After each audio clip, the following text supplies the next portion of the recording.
गंगापूर शिवारात mother Teresa इंग्रजी शाळेच्या पाठीमागे गट क्रमांक 292 मध्ये भगवान पाडळकर व त्यांची पत्नी शेतामध्ये राहत होते। 3 मार्च रविवारी रात्री 1 आणि 2 वाजेच्या दरम्यान 3 अज्ञात चोरटे घरामध्ये घुसून चंद्रप्रभा भगवानराव पाडळकर वय वर्ष 70 व भगवानराव पाडळकर वय वर्ष 75 यांना मारहाण करून गळ्याला चाकू लावून चंद्रप्रभाबाई यांच्या अंगावरील दागिने काढून घेतले व घरात ठेवलेले 6.5 तोळे सोन्याचे दागिने, 400 ग्राम चांदी व रोख 15,000 रुपये असा एकूण 6-7 लाखांचा ऐवज घेऊन अज्ञात चोरटे पसार झाले। या घटनेची माहिती पाडळकर यांनी पोलिसांचे हेल्पलाईन 112 वर कॉल केल्यानंतर पोलिसांनी तात्काळ घटनास्थळी येऊन तपास सुरू केलाय। दुपारी छत्रपती संभाजीनगर येथील श्वान पथक घटनास्थळी आले असता श्वानाने खदानीपर्यंत माग काढला। या प्रकरणी गंगापूर पोलीस ठाण्यात अज्ञात चोरट्याविरोधात गुन्हा दाखल करण्यात आला असून तपास गंगापूर पोलीस ठाण्याचे पोलीस निरीक्षक सत्यजित ताईतवाले यांच्या मार्गदर्शनाखाली सहाय्यक पोलीस निरीक्षक केदारनाथ पालवे, दिनकर थोरे हे करत आहेत। जेव्हा दार उघडं दिसलं तेव्हा 1:05 रात्रीचे।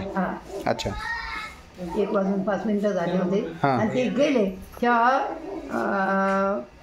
1:40 झाले। अर्धा पाऊण तास, 1 तास होते। काय म्हटले तुम्हाला? काही आले ते हे दार उघडून ते पण दार उघडून ते लोटलेलं होतं पण कडी लावलेली होती। ते आले इथे मी झोपलेले, माझं पांघरून काढलं तर मी पाहिलं ते सुरान ते पाहिलं, मी जोरात ओरडायला लागले भाऊ जागे व्हावे म्हणून। मग ते जरी भाऊ उठले कारे कारे कारे करू लागले तर भाऊच्या जवळ गेला, भाऊला म्हणे अजिबात आवाज नाही करायचा। त्यांच्या 2-3 तोंडात मारले याच्या पापाच्या, थोडस तोंडातून रक्त आलं त्यांच्या। तिला काही करायचं नाही। मी म्हटलं तुम्ही शांत बसायला, म्हटलं तुला काय पाहिजे दे म्हणे लवकर, काय घालला आहे तू? म्हटलं घाला माझं नाही बाबा म्हणजे अंगठी घाल। अंगठी होती माझ्या घरात, अंगठी दिली। कानातलं द्या म्हणे, सुरी घेऊन आला कानाजवळ, म्हटलं तर आम्ही देते, कानातलं दिलं त्याने। मग ते गळ्यात होतं, माझ्या गळ्यातलं दिलं आणि तिकडे गंठण होतं, 31 ग्रामचं गंठण तिकडे होतं आणि ते 11 ग्रामचं गंठण माझ्या गळ्यात होतं।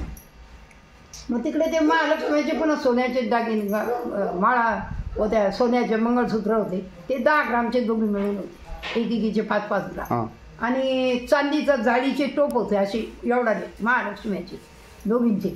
त्यावेळेला मी 18,000ला आणले होते आणि पाळणा चांदीचा, त्याच्यात पाळण्याला अशी प्रभावळ होती चांदीची आणि चांदीचं पाळणा आणि त्याच्यामध्ये गोपाळकृष्ण पण होता चांदीचा आणि त्याला साखळी होती अशी एवढं, ते पण दिलं।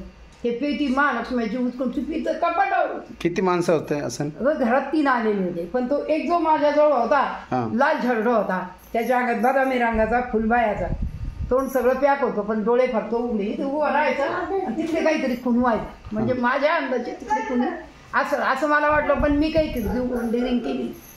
राष्ट्र सह्याद्री न्यूज साठी प्रतिनिधी इब्राहिम शेख, गंगापूर जिल्हा, छत्रपती संभाजीनगर।